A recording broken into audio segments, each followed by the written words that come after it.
At 2:17 a.m. London time, a discreet royal jet was cleared for departure destination. California. No press release, no palace photographer, no official statement, yet flight trackers caught it. And within hours, whispers spread across royal circles.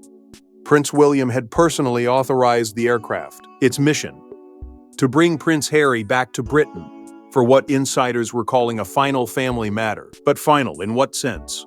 Before we go deeper into what this really means for the royal family, make sure to subscribe so you don't miss a single update. The timing alone was enough to unsettle even the most seasoned palace observers. Royal aircraft do not move in the dead of night without choreography. They follow protocol, layers of clearance, weeks of planning. But this flight slipped through the cracks of routine, scheduled outside normal diplomatic windows, cleared with a speed that suggested urgency rather than ceremony. It was not attached to a state visit. It was not linked to charity work. It did not align with any public royal calendar. And when the palace was asked for clarification, the response was immediate and firm: no comment. That silence did not calm speculation, it intensified it. Inside royal households, silence often speaks louder than announcement. Aides were reportedly informed only hours before departure, and even then only those essential to the operation were briefed. Several insiders later described being asked to sign additional confidentiality documents, an unusual step for what would otherwise be routine travel. The phrase circulating quietly in internal correspondence was strikingly specific. Final family matter. Not reunion, not discussion. Final. A word heavy with consequence, echoing with the weight of something unresolved and possibly irreversible.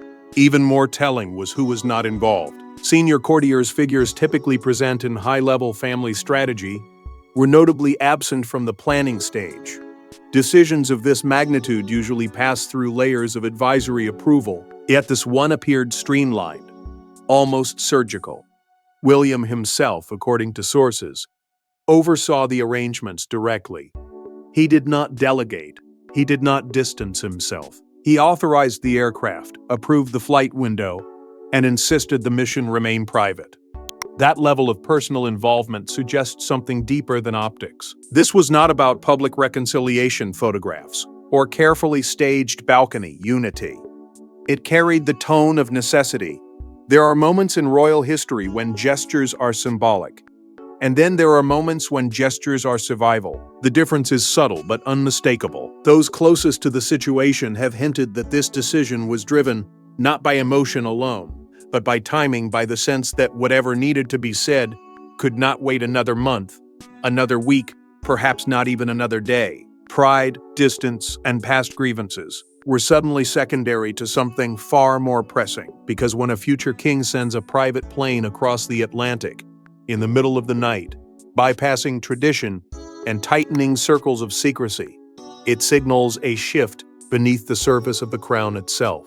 And to understand why William would take such a dramatic step, we must revisit the fracture that tore the brothers apart. Once inseparable, two young princes walking behind their mother's coffin, the bond between William and Harry symbolized unity.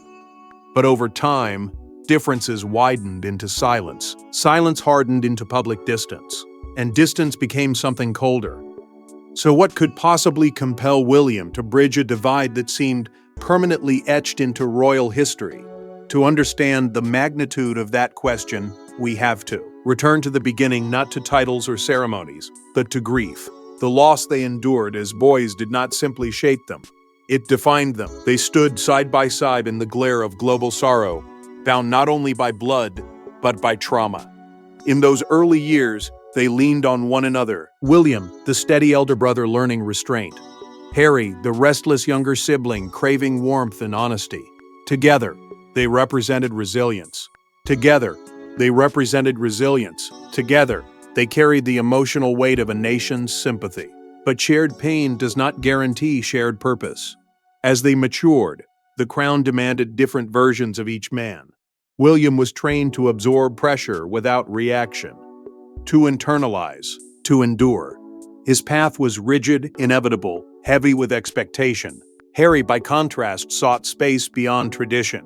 He spoke openly, challenged quietly, enforced norms and questioned structures that William had long accepted as immovable. What began as subtle ideological differences slowly expanded into philosophical divides about what the monarchy should become.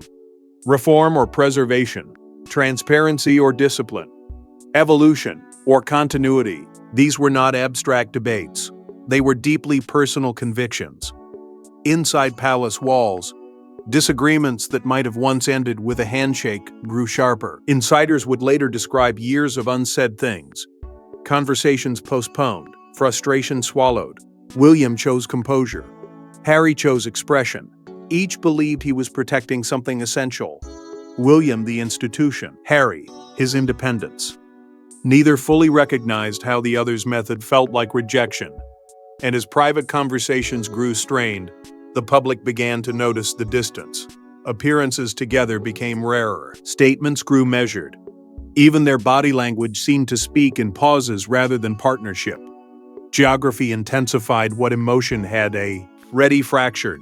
London and California are more than continents apart. They represent two philosophies of living. One rooted in duty, tradition, and inherited responsibility. The other shaped by reinvention and autonomy. Physical separation allowed grievances to harden without proximity. Misunderstandings rarely softened. And as interviews aired and memoirs surfaced, the rift no longer belonged solely to them. It became global narrative, a family story transformed into spectacle. Yet beneath the headlines and hardened positions, something lingered. Unfinished business. Shared memories that could not be rewritten. A bond formed before crowns and controversy. Even in distance, there remained an undercurrent of recognition, of knowing exactly where the other's pain began. That is what made the silence so heavy. Because when two brothers who once faced the world together stop speaking, the quiet is never empty. It is filled with echoes of what was lost. And then something changed. Something serious enough to override pride, protocol, and past wounds. Sources close to Windsor describe a private development that shook the royal household. It wasn't a media headline. It wasn't a public scandal. It was internal, deeply personal, and reportedly delivered in a conversation that left William pale and unusually silent. Within hours, the decision was made. Harry must come home. No intermediaries, no delays, no conditions. What emerged from behind palace walls was not chaos, but urgency.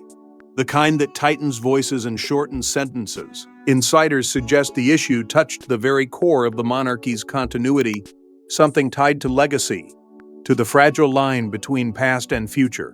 It was not about public approval ratings or fleeting controversy. It was about something structural, something that required unity, not as symbolism, but as necessity. And in that realization, William understood that distance was no longer sustainable.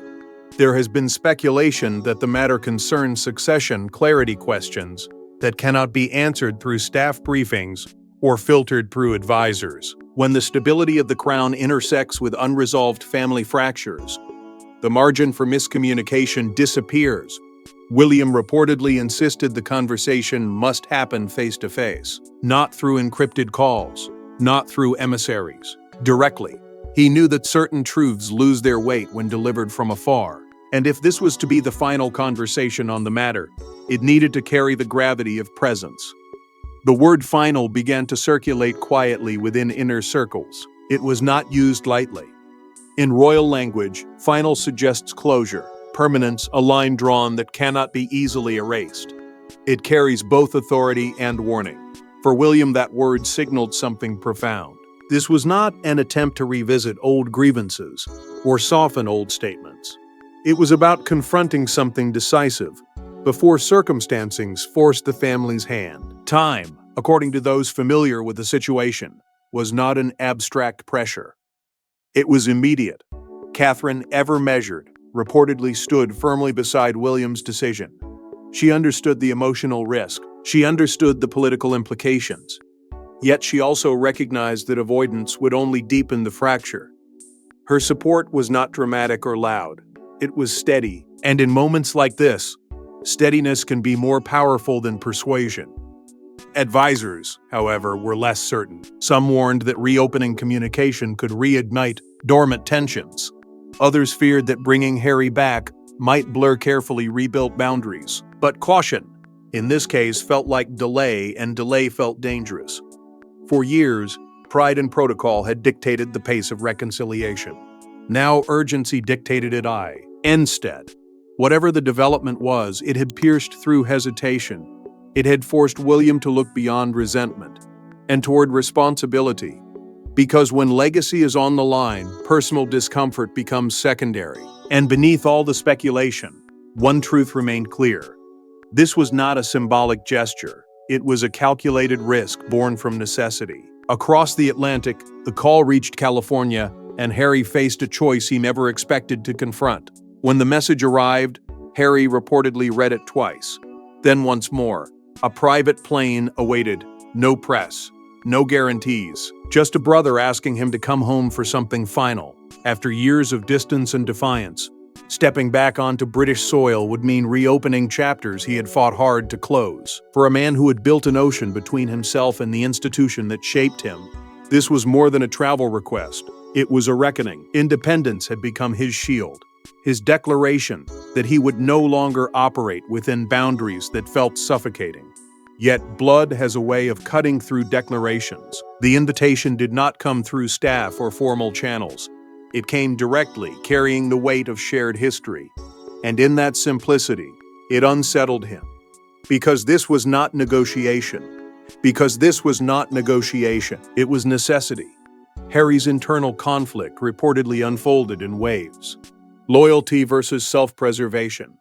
Obligation versus autonomy. He had spoken openly about pain, about feeling unheard, about carving a different path. Returning now risked appearing as though he were retreating from those convictions. Public perception hovered like a shadow. Would critics call it surrender? Would supporters question his resolve? Every decision in his life had been dissected. This one would be no different. Yet beneath the noise of anticipated headlines lay something quieter, but more powerful, the realization that some conversations cannot be avoided forever.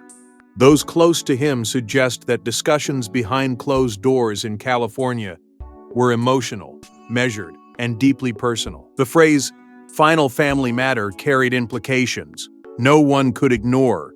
Final meant urgency. It meant that waiting might close doors permanently. It suggested that this was not about repairing public image, but about confronting something that could alter the family's future. Harry understood symbolism better than most.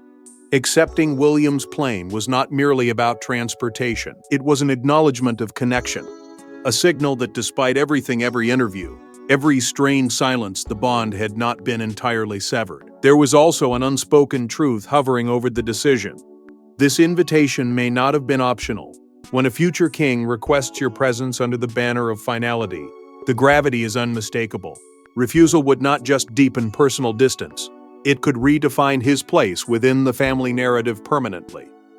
And so the choice narrowed, not between pride and reconciliation, but between absence and responsibility.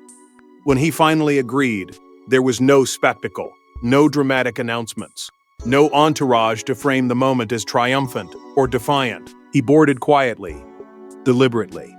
The absence of fanfare underscored the seriousness of the journey. This was not a public comeback. It was a private confrontation. As the engines carried him away from California's certainty toward Britain's unresolved tension, the weight of what awaited him grew heavier with every passing hour. As the jet crossed the Atlantic overnight, Windsor prepared for a reunion few believed would ever happen.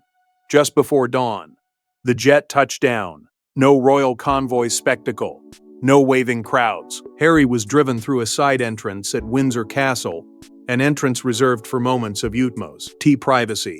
Curtains remained drawn.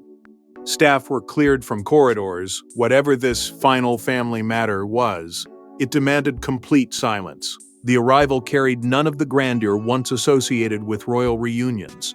There were no carefully timed photographs, no symbolic gestures crafted for headlines. Instead, there was restraint, deliberate and heavy. Word had spread quietly among essential staff that the Duke of Sussex would enter without ceremony. Even within the castle walls, movement was minimized. Conversations were hushed. The atmosphere felt less like preparation for reconciliation and more like anticipation before a verdict. William was already inside, not dressed in the language of state, not framed by regalia or tradition. He waited privately, stripped of the pageantry that often shields difficult conversations. That detail mattered. It signaled intention. This was not heir addressing wayward brother beneath the gaze of institution. This was something more exposed, more vulnerable. When Harry stepped through the threshold, there were no rehearsed greetings. Only a pause, a long, unmistakable pause that carried years within it. Catherine was reportedly present, but understated. Positioned not as mediator, but as quiet stabilizer. Her role in this unfolding moment was subtle, yet significant. She understood that tension, when left unmanaged, can fracture even the strongest resolve. Her presence conveyed unity without intrusion. No announcements, no attempts to soften the gravity of what was about to happen. Just steadiness. In times of emotional volatility, steadiness becomes its own form of strength. The first exchange between the brothers was said to be restrained. No dramatic embrace, no visible hostility. Instead, an intensity that came from familiarity. They knew each other too well to pretend. Every subtle shift in tone carried meaning. Every silence does. Poke, the meeting space itself, was arranged without formal barriers. No imposing desks. No physical symbols of hierarchy dividing them. That choice was intentional. It erased rank, at least temporarily, forcing them to confront each other not as roles, but as men bound by shared history and complicated loyalty. Senior members of the family had been notified, but they were not present. That exclusion was deliberate. Whatever needed to be said had to be said directly without interference or filtered interpretation. The matter was too personal to dilute, too significant to crowd. Insiders would later describe the atmosphere as historic and fragilized, historic and fragile, a rare combination suggesting that while the moment carried the weight of consequence, it also balanced precariously on unresolved emotion. This was not about optics, it was about reckoning. Years of silence had led here. Years of divergence had funneled into a single private meeting at dawn. And beneath the controlled composure, there lingered a question neither could ignore. Would this conversation repair what had broken, or confirm that some fractures cannot be reversed? And when the door closed, the real confrontation began. According to insiders, the meeting began not with accusations, but with silence. William reportedly spoke first. Direct, measured, personal. What followed wasn't a press negotiation or image repair strategy. It was raw. Years of distance lay bare, and at the center of it all was a decision that could redefine both brothers' futures. William did not begin with blame. He began with concern, not the rehearsed concern of a future monarch addressing controversy, but the quieter fear of a brother watching something fragile unravel. He spoke about unity not as a public slogan, but as a necessity for survival. The monarchy, he admitted, was entering a period of uncertainty. Pressure from every direction, scrutiny that never sleeps, expectations shifting faster than tradition can adapt. And within that storm, division at the core of the family was not sustainable. It weakened everything. But unity, Harry reportedly replied, cannot be demanded without accountability. His voice was steady, but beneath it lay years of unresolved grievance. He spoke of feeling unheard, of decisions made around him, rather than with him, of being cast in roles that never quite fit. The conversation did not erupt, it deepened. Institutional survival versus personal truth. That was the fault line. William had been trained to place the crown above all else. Harry had chosen to protect his own peace, even if it meant stepping away. Both believed they were right. Both carried scars from the choice. There was acknowledgement of shared loss. Their mother's absence hovered over the discussion without being named at first. It was there in the pauses, in the careful selection of words. Eventually, one of them referenced her not sentimentally, but honestly. The pressure they had endured as boys had shaped them in different directions. William hardened into restraint, Harry into resistance. Neither path had been easy. For a moment, the intensity softened, not erased, but understood. Then came the revelation of the final matter. Insiders suggest it centered on a pivotal family decision, one that required clarity before it could reshape the future. It touched legacy, continuity, and how the next chapter of the monarchy would be defined. William made it clear. Whatever differences existed, external instability would only grow if internal fractures remained visible. He did not demand agreement. He insisted on solidarity. Not performative solidarity for cameras, but foundational alignment when it mattered most. Harry listened, challenged, questioned. He did not concede easily, but there was recognition that certain responsibilities cannot be indefinitely avoided. The conversation reportedly reached a breaking point not in anger, but in vulnerability. Voices lowered, words carried weight. For a brief, unguarded moment, emotion surfaced. Not dramatic, not theatrical, just human. The kind of emotion that lingers when two people realize they have both suffered in different ways under the same crown. Reconciliation, if it could be called that, was not immediate. It was conditional, built on the understanding that past wounds would not be erased overnight. But there was a shift, a subtle recalibration, agreement to continue dialogue, agreement to protect what truly required protection. The final matter, though heavy, had forced honesty into the open. And honesty, even painful honesty, can lay groundwork where silence once dominated. Yet even as the brothers navigated this fragile alignment, one reality loomed over Windsor's walls.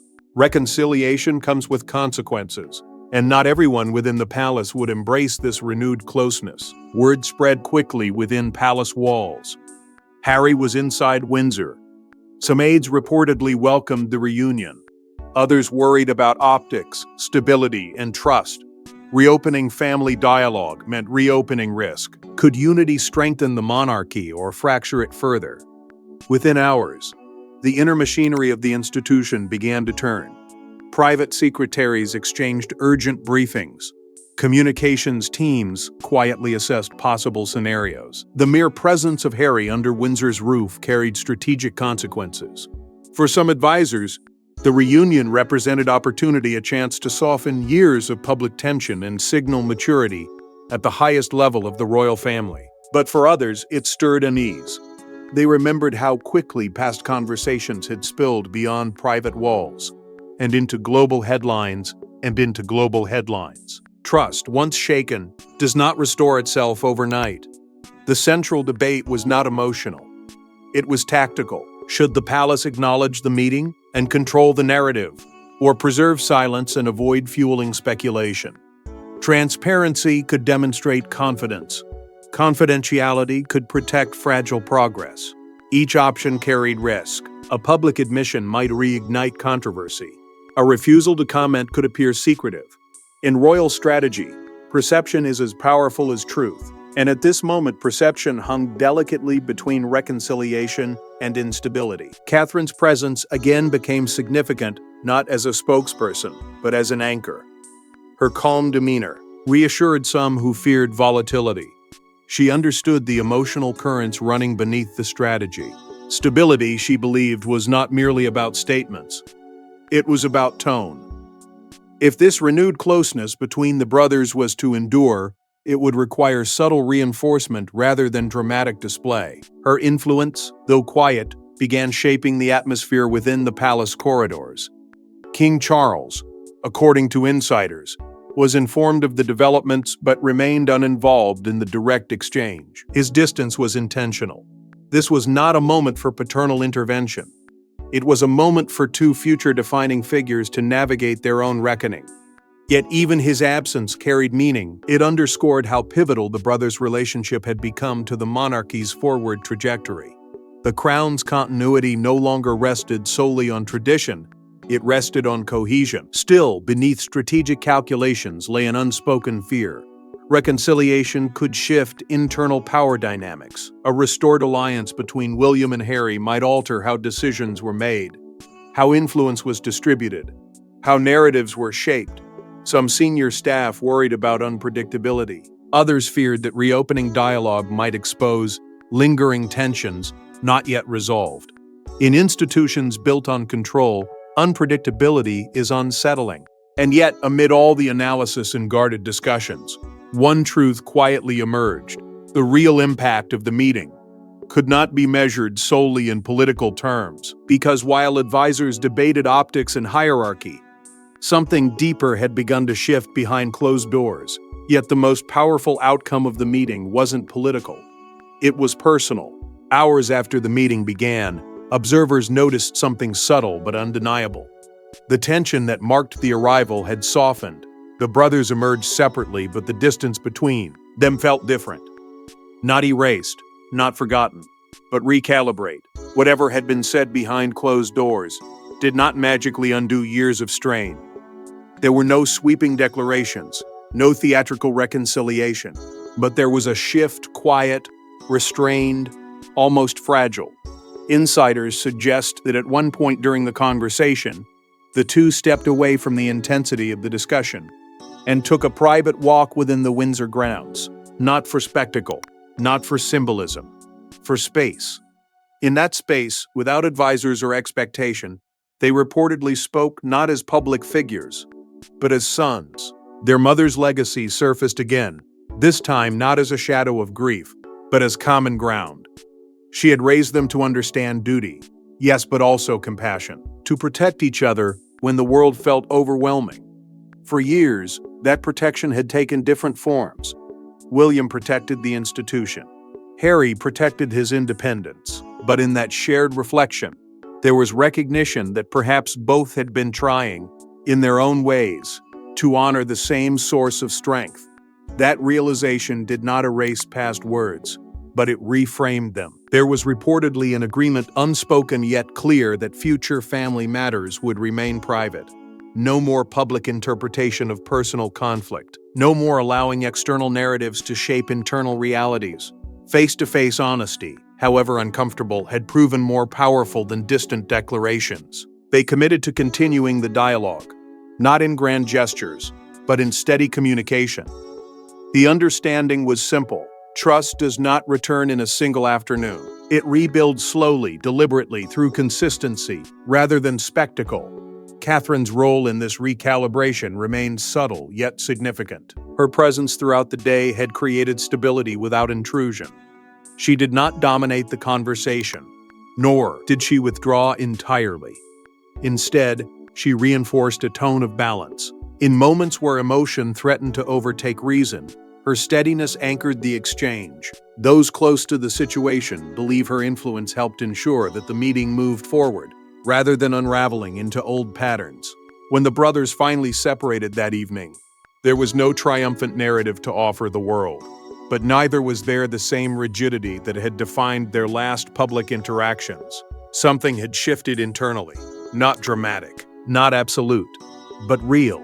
The symbolic power of confronting each other directly, without intermediaries, without public performance, had created a foundation, however tentative. Yet beneath the cautious hope lingered a larger question. If this meeting had been prompted by something described as final, then its significance could not end here. Because decisions made in private often echo far beyond the walls that contain them. But if this truly was a final family matter, its implications may reach far beyond this single meeting. Why was it described as final? Final conversation, final warning, final opportunity? Perhaps it wasn't about endings at all, but about drawing a line in history. In sending that private plane, William didn't just bring Harry home, he forced a moment that could either close the chapter forever or quietly begin a new one. The symbolism of that decision cannot be understated. For years, distance had defined their relationship. Statements were filtered, appearances calculated, silence weaponized by circumstance. Yet in one decisive act, William reversed the pattern. He did not wait for time to soften tensions. He did not allow protocol to delay urgency. He initiated the return. That gesture alone carried weight far beyond logistics. It signaled that leadership sometimes requires vulnerability, that strength is not only found in maintaining control, but in risking rejection for the sake of resolution. This meeting may well set a precedent, not because it was announced, but because it happened. It demonstrated that even within one of the most tradition-bound institutions in the world, change can begin privately, quietly, without spectacle. If unity is to remain the monarchy's foundation, then moments like this are not optional, they are essential. The survival of the crown has always depended on perception, but beneath perception lies cohesion, and cohesion cannot exist where fractures remain ignored. Public speculation will continue. Analysts will dissect timelines. Commentators will craft narratives about power, image, and influence. But the truth of what passed between those brothers belongs only to them. Private truth often stands in stark contrast to public theory. What matters is not the rumor, it is the recalibration. The understanding that unresolved conflict weakens legacy. The realization that pride, left unchecked, can quietly erode continuity. Confronting family fracture requires emotional courage, not the kind displayed on balconies or in speeches, but the quieter kind that surfaces when old wounds are acknowledged without performance. William's choice to send that plane was not merely strategic, it was personal. It forced honesty into motion. It compelled both men to step beyond comfort and into accountability, and the image that lingers, the one that will endure, is not of confrontation, but of crossing, a plane moving across the Atlantic under the cover of night, carrying history, tension, and possibility in equal measure. Whether this was a final warning or a final chance remains to be seen. But one truth now stands undeniable. The future of the monarchy will not be shaped solely by ceremony. It will be shaped by moments of decision taken in private rooms, by conversation that choose connection over silence, by leaders willing to confront what is uncomfortable before it becomes irreversible. Because sometimes the future of a kingdom doesn't hinge on crowns or ceremonies. It hinges on whether two brothers choose to face each other before it's too late. Thanks for watching. Please don't forget to like and subscribe, and we will see you in next one.